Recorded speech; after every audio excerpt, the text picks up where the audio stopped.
Eu converso agora com o Lucas Sigo Souza, que é sócio fundador da Ciano Investimentos, que eu tenho o prazer de receber aqui no CNN Money News. Seja muito bem-vindo. Boa tarde, Lucas. Boa tarde, Vitor. Muito obrigado pelo convite aí. Lucas, queria te começar perguntando exatamente desse temor envolvendo o tarifaço, né?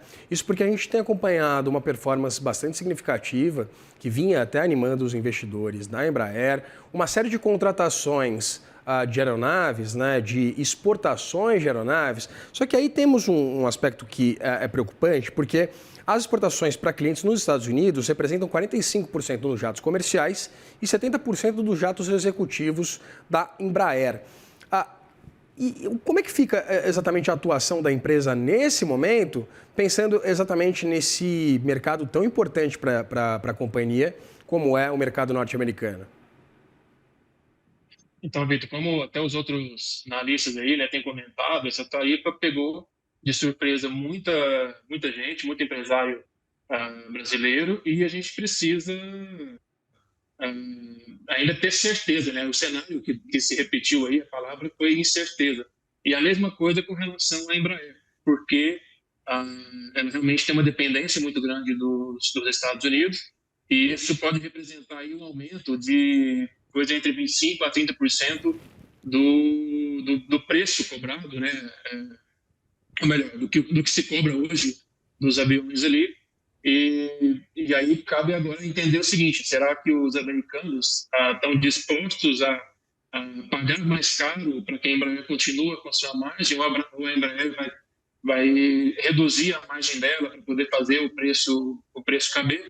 Então, é uma disputa que gera realmente uma incerteza. Agora, o que temos para fazer agora é basicamente esperar, ver um pouco o que é que vai ser o resultado desse tarifaço.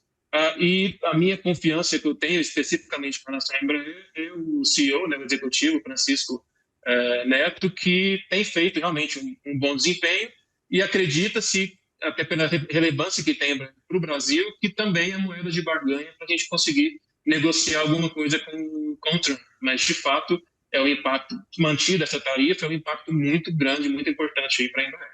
Pois é, e fazendo um exercício exatamente de futurologia, né? Com essa perspectiva de que esse cenário não mude, que as negociações entre autoridades brasileiras e norte-americanas não resultem em qualquer tipo de acordo, Lucas. Eu queria entender, porque a gente tem essa perspectiva, por exemplo, de um impacto tanto no agro quanto também no setor siderúrgico, também no setor, principalmente, né, voltado à Embraer, né, de produção de aeronaves e peças.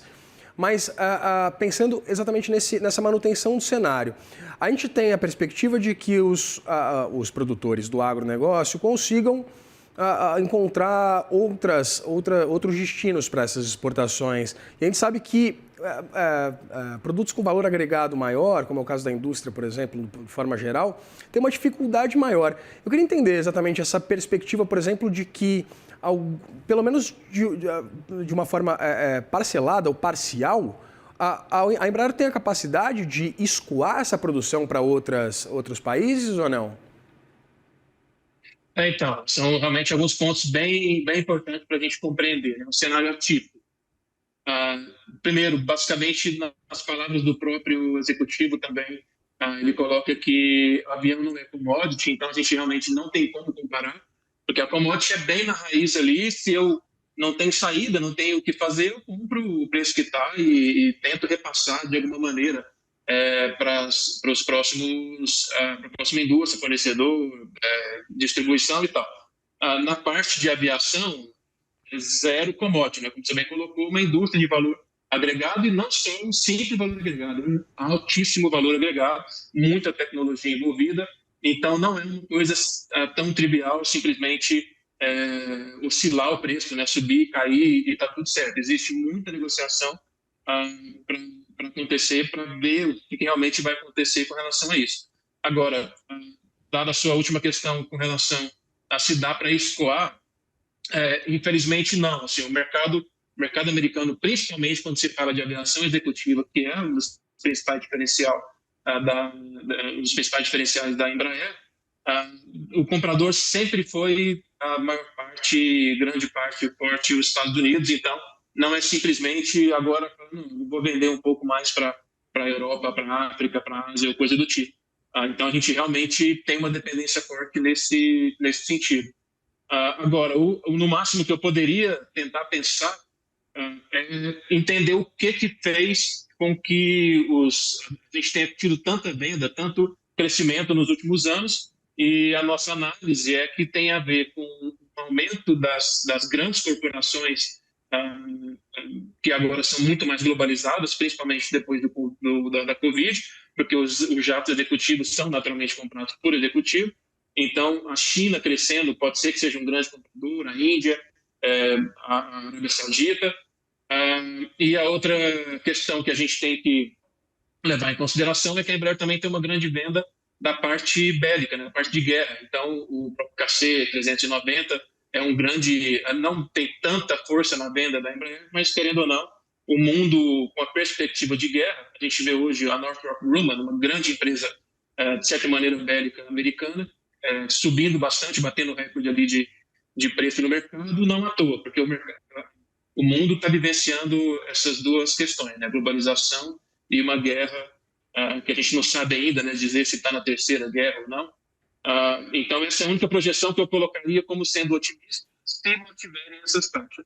Mas, se não, como eu falei, é uma dependência muito grande dos Estados Unidos, e não é simplesmente, vamos dizer assim, né? Se tu não quer, tem quem queira. Não, é realmente um mercado muito forte americano. É um mercado muito específico, né, Lucas, com um interesse bastante específico. Exato. E eu queria perguntar exatamente sobre as concorrentes, né, principais concorrentes norte-americanas, tanto a Airbus quanto a Boeing. A gente sabe que esse tarifaço de Donald Trump, ele tem como um pano de fundo, pelo menos, diz Donald Trump, de reindustrializar os Estados Unidos, né? E eu queria entender se as duas empresas norte-americanas elas teriam a capacidade instalada principalmente de suprir essa ausência do ponto de vista interno, né, de aeronaves, coisa que a Embraer exporta para os Estados Unidos. Ou seja, em deixando de exportar para os Estados Unidos, as duas empresas teriam capacidade instalada ou capacidade operacional de suprir a ausência dessas aeronaves brasileiras? Aí uma pergunta bem interessante, porque, bom, é claro que a gente pode dizer que em termos de indústria e patente, realmente só a China para poder bater os Estados Unidos e olhe lá. Então, em termos puramente de capacidade, digo que elas não terão nenhum problema em simplesmente fazer, né, o que a Embraer faz, mas o problema é o tempo que isso levaria, porque, de novo, o avião não é commodity. A Embraer tem uma tecnologia muito avançada, ela tem profissionais muito capacitados ali, são muitos profissionais. Tanto é que a Boeing, né, a gente viveu um tempo, alguns anos, a tentativa da Boeing de comprar e fazer fusão com a Embraer, exatamente porque ela mesma percebeu que é mais fácil comprar do que simplesmente começar um novo negócio de aviação. Então, nesse aspecto, eu acredito realmente que não é uma coisa tão trivial de fazer uma indústria própria aqui para tentar bater a Embraer e pegar, vamos dizer assim, né, esse faturamento para nós. E um exemplo que eu dou disso, ainda que, claro, salvo as devidas proporções, é a Tesla com a BYD. A Tesla até hoje sente muito com relação ao poderio, à força que a BYD tomou, porque ela fez uma estratégia de alta tecnologia e um custo mais em conta, e a Tesla não conseguiu de maneira muito rápida, né, do dia para a noite, fazer essa reconstrução.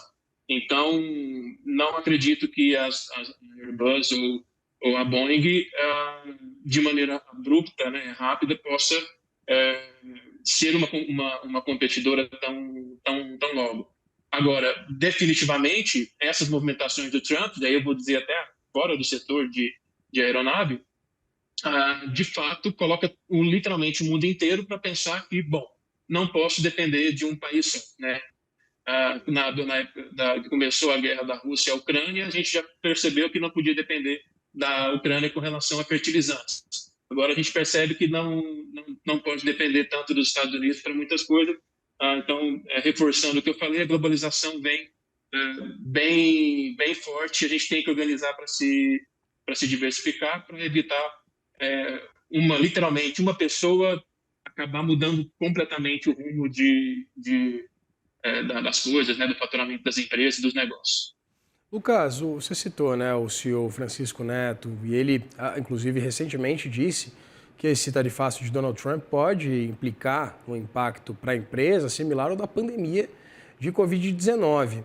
E aí, dado esse cenário, eu queria entender quais são as perspectivas em torno do negócio, né, tanto do tamanho da Embraer, quanto exatamente nessa capacidade da empresa de fazer negócio, de dar continuidade a esse volume hoje produzido pela empresa, e quais são as perspectivas exatamente no médio a longo prazo? Basicamente, assim, a gente tem que lembrar que o faturamento da Embraer do ano passado, por exemplo, de 35 bilhões de reais, em 2019, ou seja, ainda antes da pandemia, ele estava em 10 bilhões, e nos anos anteriores, na faixa ali de 15 a 20 bilhões de reais.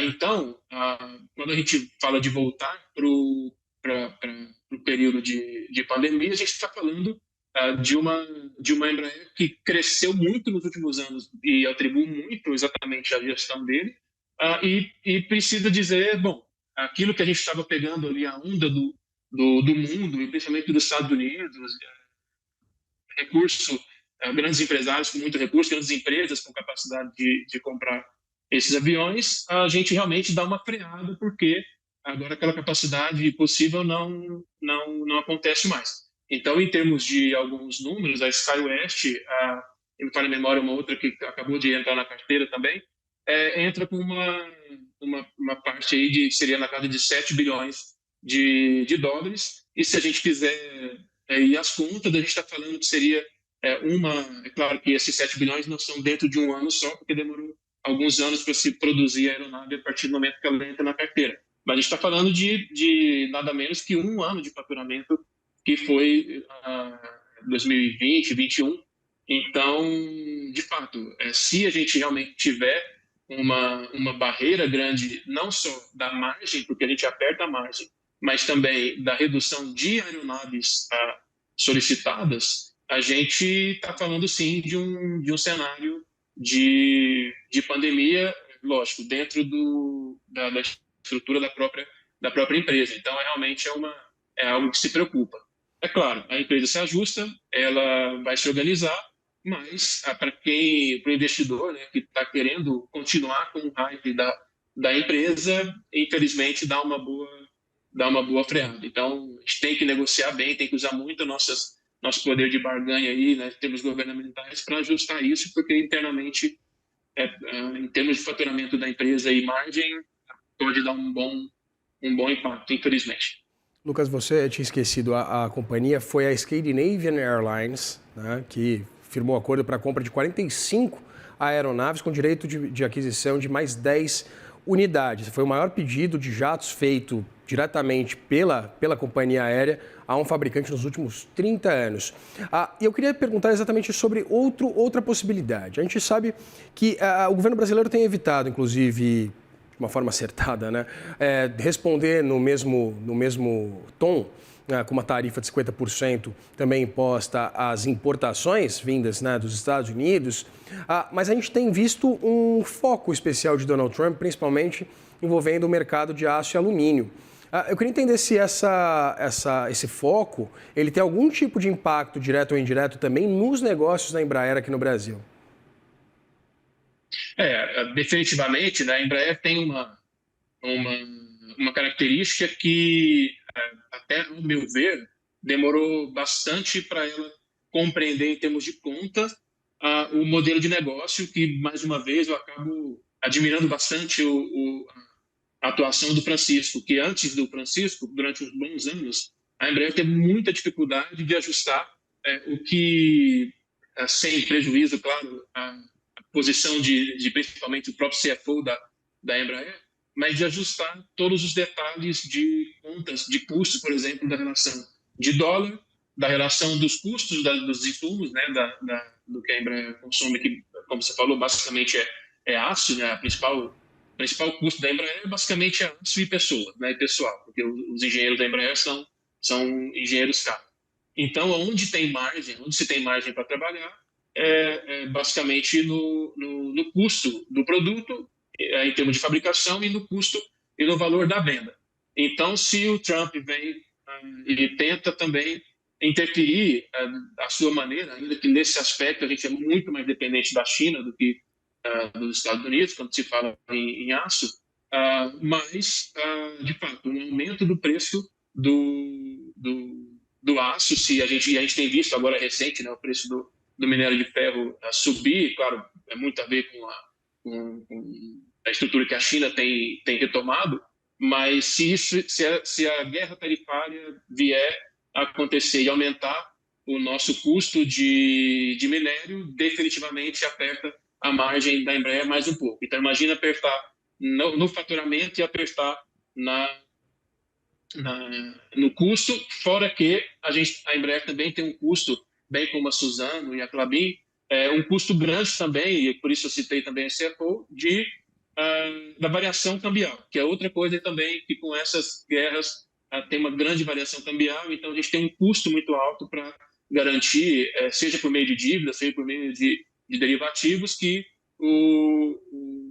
a gente não tenha surpresas com relação ao câmbio. Então, a Embraer está realmente numa situação bem desafiadora nesse sentido também. Conversei aqui com o Lucas Sigu Souza, que é sócio fundador da Ciano Investimentos, a quem eu agradeço pela disponibilidade de bater esse papo com a gente aqui no CNN Money. Muito obrigado. Até mais.